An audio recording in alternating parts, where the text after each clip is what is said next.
Hi, I'm Brenda, and welcome back to the channel. Today's letter comes from a woman who uncovered a secret in her own home so disturbing, it turned her entire world upside down.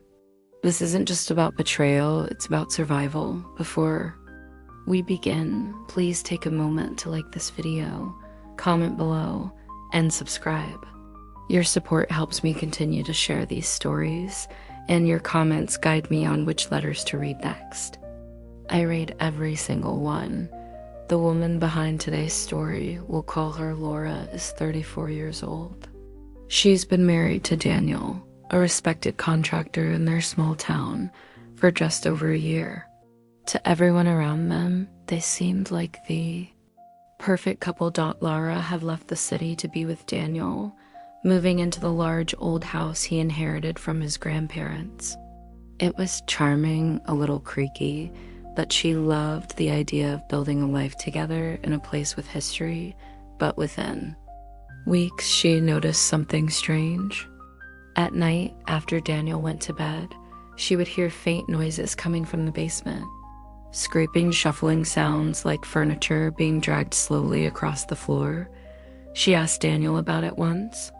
He shrugged, saying old houses always make noise, and suggested she was imagining things. She tried to believe him, but the sounds kept coming always when she was alone, always from the same corner of the house. One evening, curiosity got the best of her. She grabbed a flashlight and went down to the basement. The cold air hit her immediately, and the beam of light cut through layers of dust. That was when she noticed something odd about the far wall. The bricks there didn't match the rest. They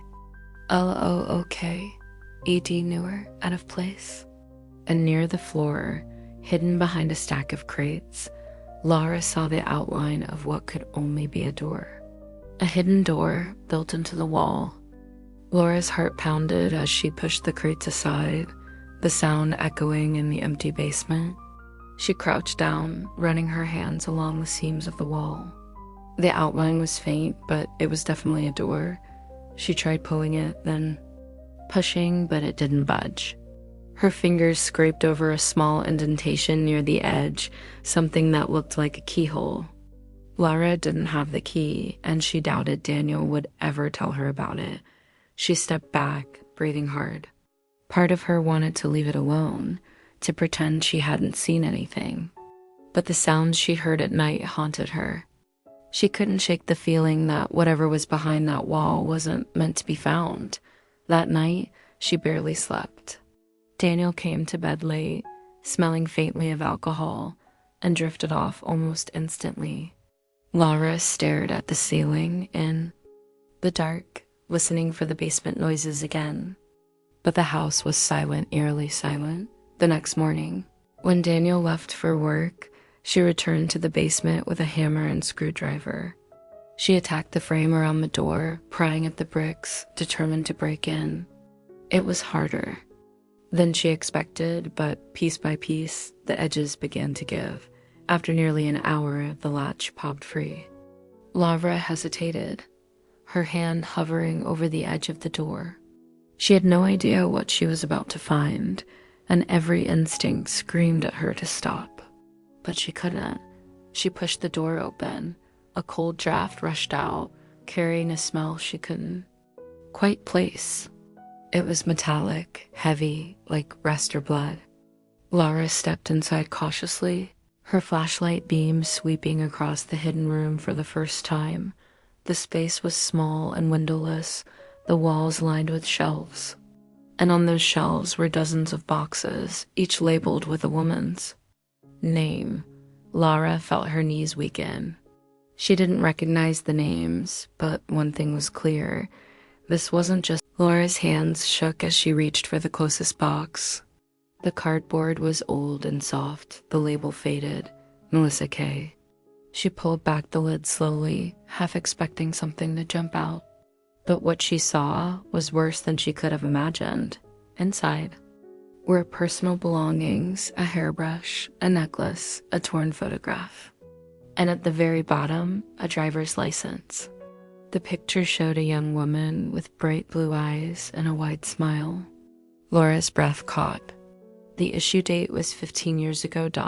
She set the box down and grabbed another. Carla R.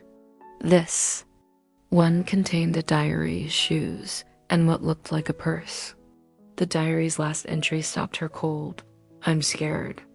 He said no one would believe me if I told the truth. Laura staggered back, clutching the book. She recognized the fear in those words because she felt it now. What was Daniel keeping down here? And who were these women? Were they alive? She tried to tell herself there could be another explanation, that maybe Daniel had simply stored things for someone else. But the unease in her stomach told her otherwise. This wasn't storage. This was evidence. She picked up one more box. The name on this one made her freeze. It was her sister's, Angela H. Laura's heart pounded as she tore it open. Inside were Angela's missing journal, her old bracelet, and a scarf Laura remembered buying her for Christmas. Angela had vanished 3 years ago. The police said she was likely dead, that she'd run off with a man she'd met online. Laura never believed it. And now, standing in that secret room, she knew she'd been right all along. She dropped the scarf and stumbled toward the door, her mind reeling. Daniel had told her he wanted to start fresh when they married, that they shouldn't dwell on the past. Now she understood why, but before she could leave, a floorboard creaked behind. Laura's breath caught as the beam of her flashlight landed on Daniel standing in the doorway. His tall frame filled the space, and the look in his eyes was something she had never seen before. It wasn't surprise. It was rage. What are you doing down here, Laura? He asked softly, too softly. That calm tone chilled her more than if he had shouted. She backed up, clutching Angela's bracelet in her fist, but there was nowhere to go. I heard noises, she stammered. I was curious. I didn't know this room was here. Daniel stepped closer, his shadow swallowing her in the dim light. This room isn't for you, he said. You shouldn't have come here. Laura tried to steady her voice. Daniel, what is all this? These boxes? They belong to women who went missing. My sister's things are here. Please, just tell me the truth. Daniel's jaw tightened. Angela was a mistake, he said coldly. I told you not to bring up the past. The words hit Laura like a punch. She realized then that her husband wasn't going to explain anything. He wasn't going to let her leave with what she knew. She glanced at the doorway, calculating the distance. If she could just push past him, but Daniel read her thoughts instantly. Don't even try it, he warned. I can't let you ruin everything I've built. Daniel, please, Laura whispered, tears streaming down her face. We can fix this. We can go to the police together. It doesn't have to end like this. He shook his head slowly. It already has. He lunged at her, grabbing her wrist. With a grip so strong, it felt like her bones would snap. Laura screamed, twisting and kicking, desperate to break free. The flashlight fell, clattering to the floor, plunging the room into darkness. Laura's heart pounded as the room went dark, her breaths coming in ragged gasps. She clawed at Daniel's grip, twisting her wrist as hard as she could. Finally, her nails scraped his arm deep enough that he hissed and loosened his hold. Broke free and stumbled toward the door, fumbling blindly in the darkness. Her foot hit one of the boxes, sending it crashing to the floor. Objects spilled everywhere, necklaces, photos, diaries, reminders of the women Daniel had already taken. Laura. Daniel roared behind her. She felt the vibration of his steps closing in. Panic surged through her veins, making her legs move faster than she thought possible. She found the doorframe and threw herself through it.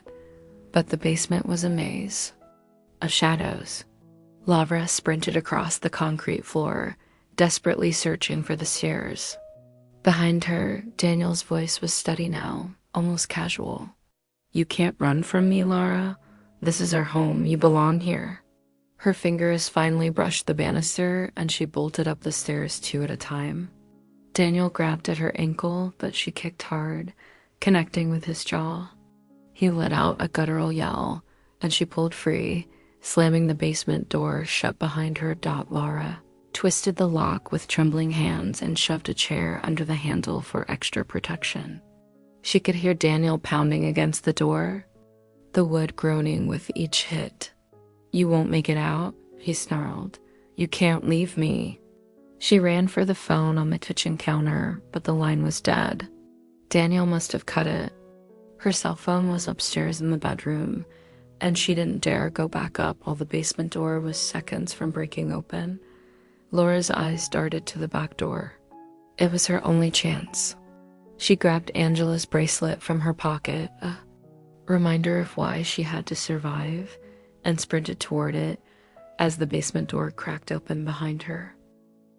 Laura fumbled with the deadbolt on the back door, her hands shaking so violently she could barely turn it. Behind her, the basement door burst open with a splintering crack. Daniel's footsteps thundered through the kitchen. She flung the door wide and ran into the freezing night air. Barefoot, she sprinted across the backyard, the cold grass biting her feet like shards of glass. Daniel's voice carried behind her, chilling her blood. "Laura, don't make this worse for yourself." She didn't look back. The sound of her heartbeat drowned out everything else. She vaulted over the fence into the neighbor's yard, landing hard and scraping her knee. Pain shot up her leg, but she pushed through it. She couldn't stop.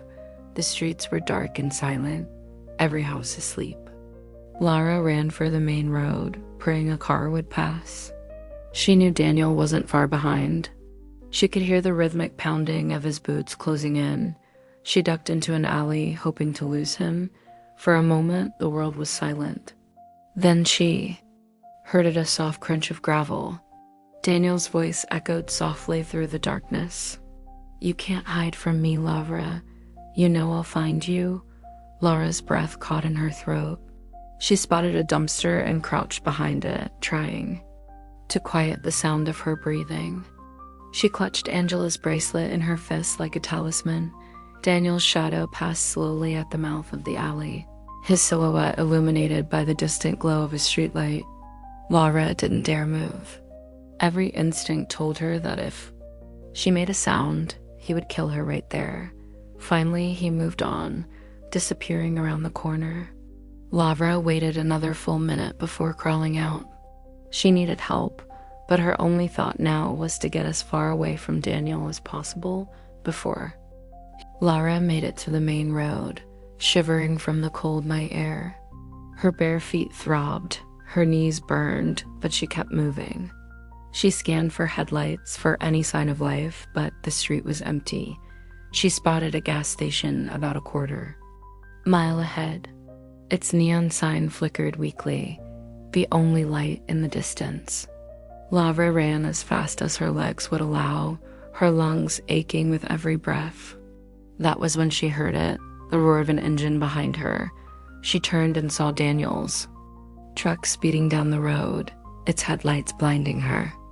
Panic gripped her chest as she darted off the shoulder and into the woods lining the road. Branches tore at her arms, but she didn't stop. The truck screeched to a halt. She could hear Daniel calling her name, furious now. "Laura, you can't get away from me. Come back before you make me do something I regret."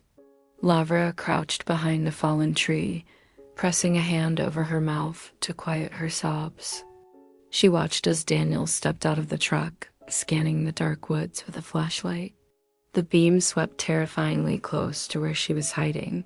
She waited until he turned toward the other side of the trees, then bolted deeper into the forest. Her body screamed in pain, but adrenaline carried her.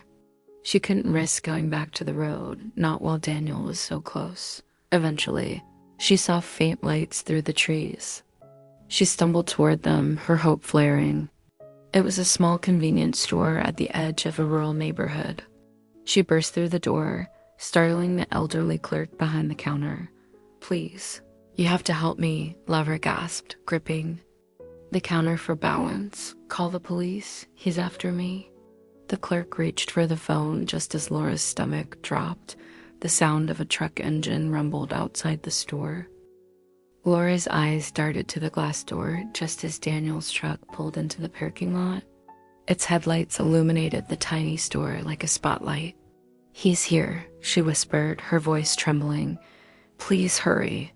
The clerk dialed 911, speaking quickly into the phone, but Laura's mind was already racing.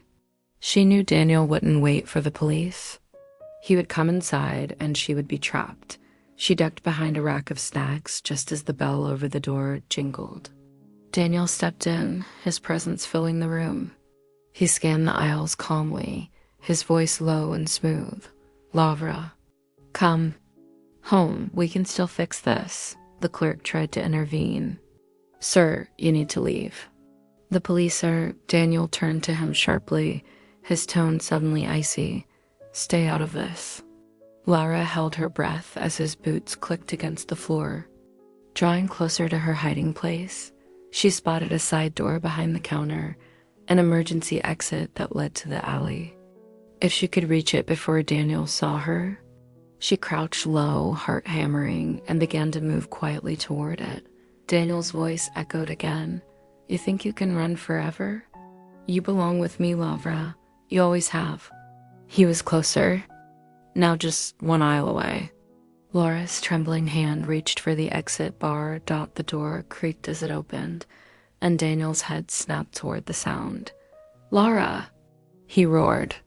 She bolted through the exit and into the cold night, sprinting down the narrow alley as Daniel crashed through the door behind her. She could hear sirens in the distance, faint but growing louder. The police were coming, but Laura knew Daniel wouldn't stop chasing her, not until one of them was gone. Lavra sprinted down the alley, her breath burning in her chest. The distant wail of the sirens was the only thing keeping her moving. She turned a corner sharply, hoping to get closer to the main road, but Daniel was right behind her. "Lavra, stop," he shouted, his voice echoing through the night. "You're going to regret this." His footsteps were pounding closer now, relentless. She glanced over her shoulder and saw him just a few yards away, up ahead, flashing red and blue. Lights lit up the darkness. Lavra pushed her aching body harder, her bare feet slapping against the pavement as she ran toward the police cruisers pulling into the neighborhood. Daniel saw them too, and his tone changed. "Lavra, please, just stop and we can talk." He slowed his pace, but Lara wasn't fooled. She knew exactly what would happen if she let him catch her before she reached the officers. "Help me." She screamed as loud as she could. One of the officers spotted her and jumped out of the cruiser, flashlight beams sweeping the alley. "Ma'am, over here." Lavra darted toward him, stumbling as her legs threatened to give out. She nearly collapsed into his arms as Daniel emerged from the shadows behind her, his face twisted with fury.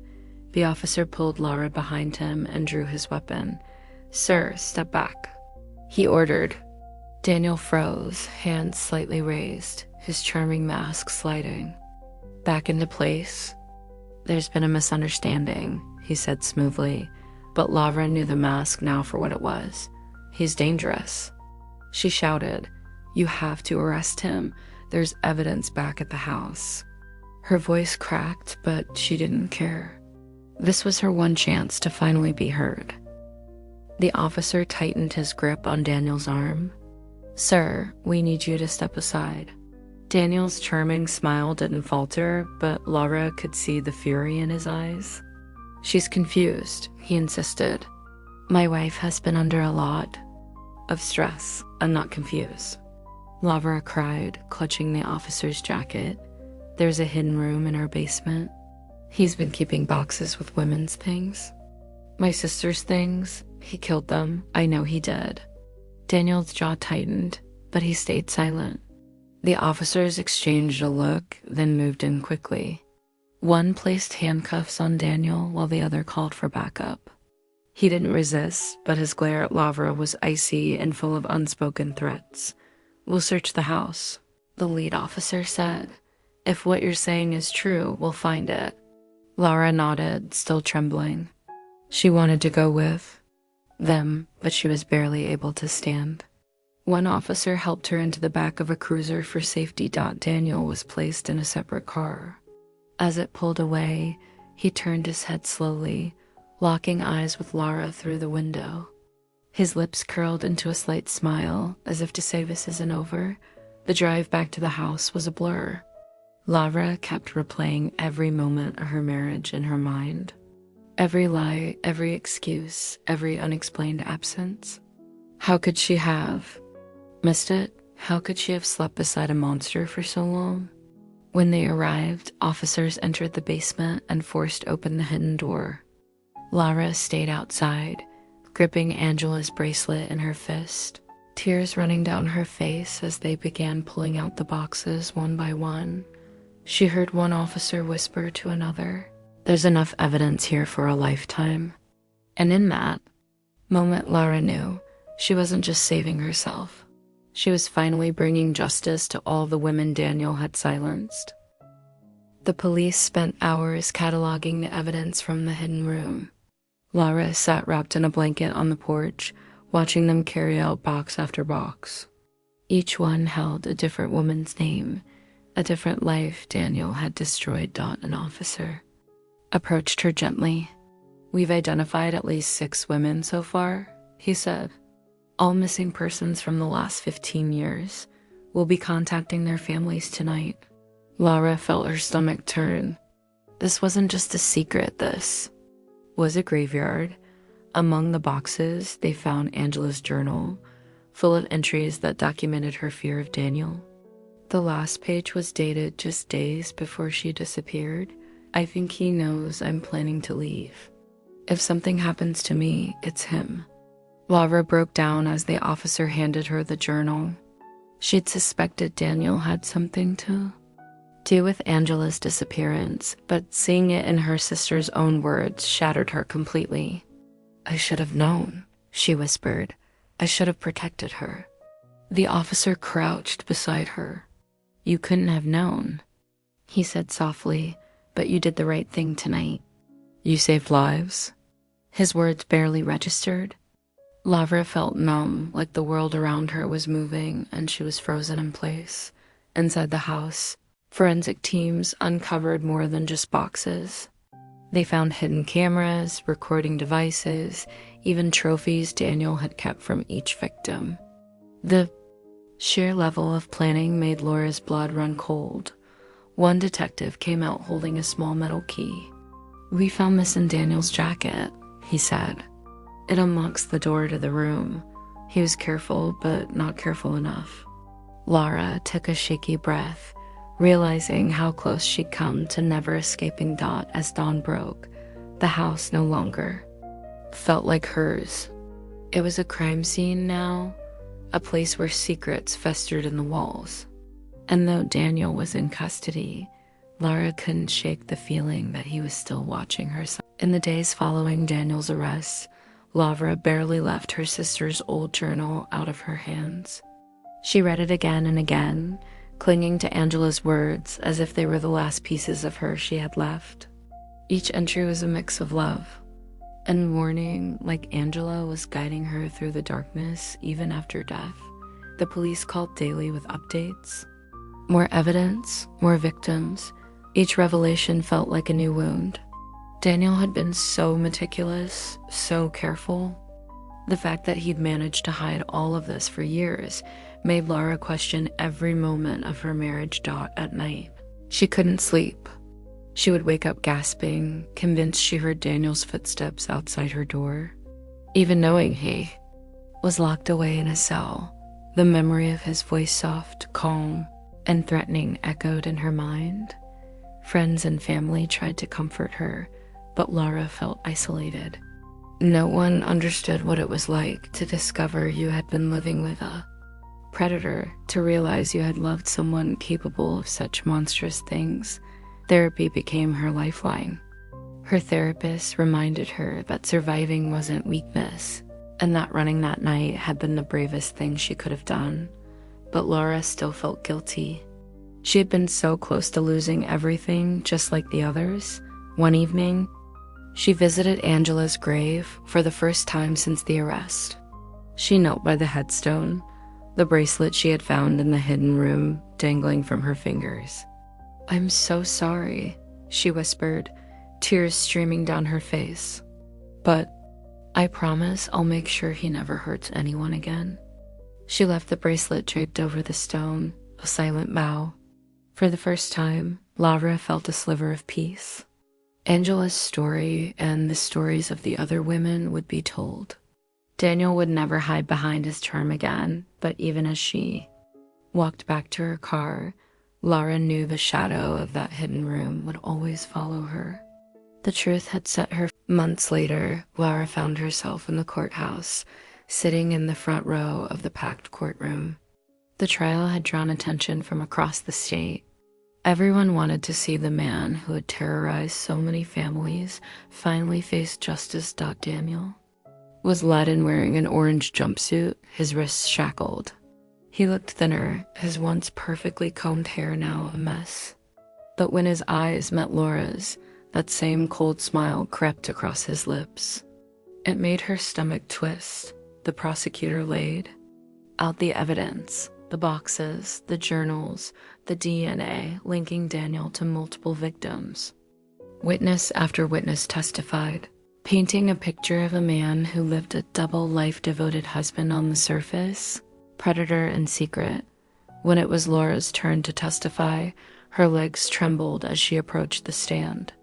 She took a deep breath and told the court everything, how she had found the hidden room, the moment she realized her sister had been one of his victims, and the night she escaped.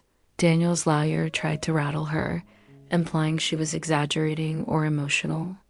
But Laura held firm, gripping the edge of the witness stand. "I know what I saw," she said, her voice steady, "and I will never forget it. None of us will." As she stepped down, she forced herself to look at Daniel one last time. He didn't smirk this time. He just stared, his jaw clenched, his mask finally breaking under the weight of his downfall. The verdict came 2 days later, guilty on every count. The judge sentenced Daniel to life without parole.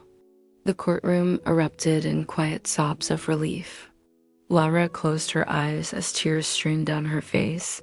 For the first time in years, she felt safe. Daniel could no longer hurt anyone. But she also knew the scars he left on her, on Angela, and on the other families would never fully fade. And that brings us to the end of Laura's story. She survived something unimaginable and, in the process, uncovered the truth that so many families had been waiting for. Her courage not only saved her own life, but also gave justice to the women Daniel had tried to erase. I want you to take a moment and think about what Laura went through, the fear, the betrayal, and the strength it took to keep running when giving up would have been easier. This story is a reminder that our instincts are powerful. If something feels wrong, it probably is. If this story moved you, please take a moment to like this video, leave a comment, and subscribe to the channel. I receive countless letters with stories of betrayal, survival, and dark family secrets. And your comments help me decide which ones to read next. I'd also love to hear from you. What would you have done if you were in Laura's shoes? Would you have had the courage to keep digging, even knowing the truth could cost you everything? Your feedback matters. It not only helps this channel grow, but also gives voice to the people behind these stories. Many of them, like Laura, never imagined their experiences would be heard, but now they can help others feel less alone. If you have a story of your own that you want to share, my inbox is always open. Your story might be the one someone else needs to hear. Thank you for being here, for listening, and for supporting this channel. Together, we're shining a light on the darkest corners of life and showing that even in the worst circumstances, there can still be hope. I'm Brenda, and I'll be back soon with another letter. Until then, stay safe, trust your instincts, and never underestimate the strength you carry inside you.